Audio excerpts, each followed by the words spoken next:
Бәріне сәлем, бұл Киноәлем каналы. Махаббат ертегісі телехикаясының 34-35 бөлімдерін сіздерге қысқаша баяндап берем. Ал сіздер осы видеоны қолдап, менің каналыма тіркеліп кетіңіз. Барлығы кешкі ас ішіп, әңгімелесіп отырады. Осы кезде Ферманның қолынан телефон түспейді. Сол кезде Асаф мырза, Севданың қайда екенін білесің бе? Сен өзің соңғы уақытта телефонға көп қарайтын болғансың деп оған ұрсады. Махир Жанфезаны алып кетеді. Жанфеза Махирден, Махир біз қайда барамыз деп сұрайды. Бірақ Махир оған үндемей қояды. Анда сала жиналып кетпек болады. Оған Севда көмектесіп отырады. Ферман өзінің көңілдесіне келеді. Сөйтіп ол оған өзінің жүкті екендігін айтады. Ферман бірақ оған сенбейді. Өйткені мен балалы бола алмаймын дейді. Бірақ көңілдесі менің өмірімде сенен басқа ешқандай еркек жоқ. Мен сені ғана сүйемін деп айтады. Афет ханым мен Асаф мырза сөйлесіп отырады. Кезде Афет ханым үстел үстінен Махирдің құжаттарын байқап қояды. Бұл Махирдің құжаттары емес пе? Ол сенде не істеп жүр деп сұрайды. Сол кезде Асаф мырза бұл үйді Махирдің атына жаздым. Енді бұл үй Махирдікі дейді. Бірақ Афет ханым оның сөзіне ашуланып сонда Ферманды қайтпекпіз дейді. Асаф мырза біз онсыз да бұл үйді Мехметке алған. Енді Мехметтің ұлы Махир өзі тұрсын дейді. Ферман қолына жастық алып жақында әке боламын деп қуанып оны елестетіп отырады. Мен қыз бала болғанын қалаймын. Егер қыз болатын болса мен оған Асефгүл деп ат қоямын дейді. Осы кезде Севда ашуланып ішке кіріп келеді. Не болды? Екі құлағың езуіңде ғой дейді. Саған не болды? Сен ашулысың ғой дейді. Әрине 3 күн үйде жоқ кезімде Үрия анамызды өзіне қаратып алыпты ғой. Сыртта барлығы Махирдің атына күлше тарқатып жүр дейді. Ал менің жағдайымды қарамайсың ба? Мен барлығынан айырылдым. Сыла кетті. Әкем де жоқ. Ағамнан да айырылдым дейді. Ферман Севдаға оны қайтесің, не тарқатса да өздері білсін дейді. Осы кезде Ферман қулыққа салып Севдаға Эфсанан туралы айтып үлгереді. Рашид Селим жатқан ауруханада жүреді. Бір кезде Күршат келеді. Рашид болған мән-жайтты сұрайды. Сол кезде Күршат мен ештеңені де көрген жоқпын. Махир Жанфезаны алып кетті. Бірақ Селимді кім атқанын байқаған жоқпын дейді.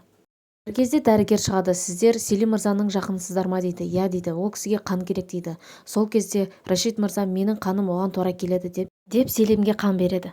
Махир Жанфезаны алғашқы кезде кездесіп жүргендегі ормандағы үйге алып келеді. Махир Жанфезадан әлі де көңілі қалғаны білініп тұрады. Сөйтіп ол Жанфезаға өзінің ренішін білдіреді. Жанфеза Махирге мен әкемді тыңдадым, сол үшін осындай қадамға бардым деп кешірім сұрайды. Махир, Жанфеза мен саған таңға дейін уақыт беремін. Сен не мені, не әкеңді таңдайсың. Содан соң мен өзімнің жұмысыма оралуым керек. Мен әкеме берген уәдемнің үстінде тұрып, әкемді өлтірген қылмыскерлердің жазасын беруім керек дейді. Жанфеза таңертеңгісін тұрып Махирге Махир мен ойландым, мен сені таңдаймын, саған тұрмысқа шығамын, бүгін барып үйленейік дейді. Рашид Күршаттың алдына келеді, сөйтіп оған Махирдің қайда екенін, оны іздеп жатқандығын сұрайды.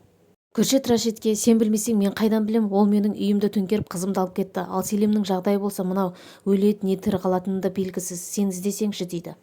Махир мен Жанфеза ақыры некелерін қиып заң жүзінде ерлі-зайыптылар болады. Бұл сәтті Махир ұзақ күткенмен оған қол жеткізсе де ішінде деген Жанфезаға деген реніші қайнап тұрады. Сөйтіп Махир өзінің қуанышын әкесімен бөлісу үшін оның бейіт басына келеді. Әке қарашы, мен үйлендім, оның аты Жанфеза деп оны таныстырады. Кешкісін олар үйге келеді. Махир Жанфезадан бөлек жатпақ болады. Бірақ Жанфеза бөлмесінен шықпай қояды. Мен сенің қасыңда жатамын дейді. Бірақ Махир Жанфезаға қырсығып жерде жатып алады. Барлығы кешкі уақытта жиналып отырған кезде Махирдің Жанфезамен бірге екендігін айтады. Севда болса құтты болсын, келіндеріңіз келеді екен ғой үйге дейді. Бұл жаңалықты есту Афет ханымға ауыр тиеді. Саваштың анасы мен Жанфезаның құрбысы Салихтың үйінде қонақтаған болады. Сөйтіп олар ақыры Күршат мырзаның үйіне келеді. Барлығы кешкі ас ішіп отырған кезде есікті біреу қағады.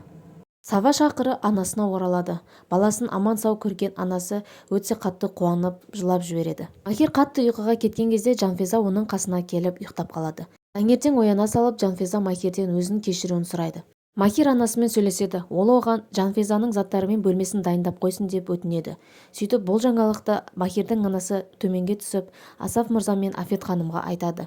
Махир Жанфезаны алып келеді екен, оның бөлмесін дайындасын деп жатыр дейді. Афет ханым ашуланып, жоқ мен бұған қарсымын, Жанфезаны бұл үйге алып келмейді дейді. Сол кезде Асаф мырза сен не деп тұрсың? Бұл үй Махирдің үйі, кімді алып келсе де өзі біледі дейді. Бұл жаңалықты Ферманда естиді де, әке сен не деп тұрсың? Бұл үй не, Махирдікі ме дейді.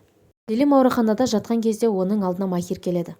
Махирдің қолында Жанфеза мен Махирдің неке құжаты болады. Сөйтіп ол Селимді оятып, өз ісін өзіне қайтарып, көрдің бе, енді Жанфеза менікі, екеуміз заң жүзінде некемізді қидық, екеуміз енді ерлі-зайыптымыз, көрдің бе, сен жеңілдің дейді.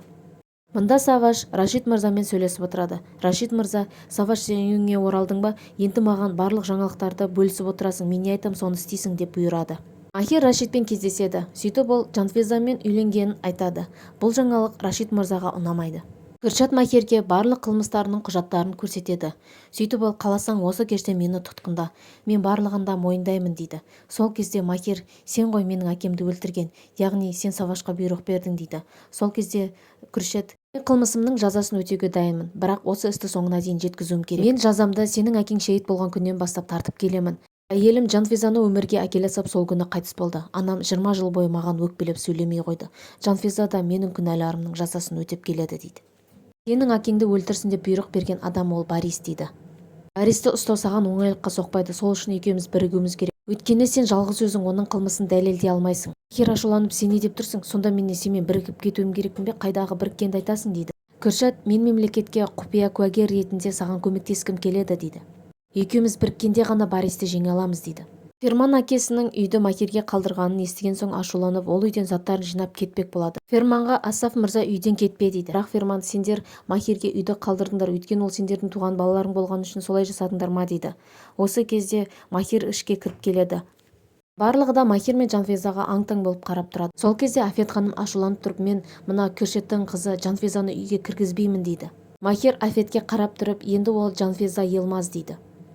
Қалай ойлайсыз, келесі бөлімде қандай қызықтар күтіп тұр? Өз ойыңызды комментарийға жазып қалдырыңыз. Келесі бөлім қызықтарын жіберіп алмас үшін Киноәлем арнасына тіркеліп кетуді ұмытпаңыз.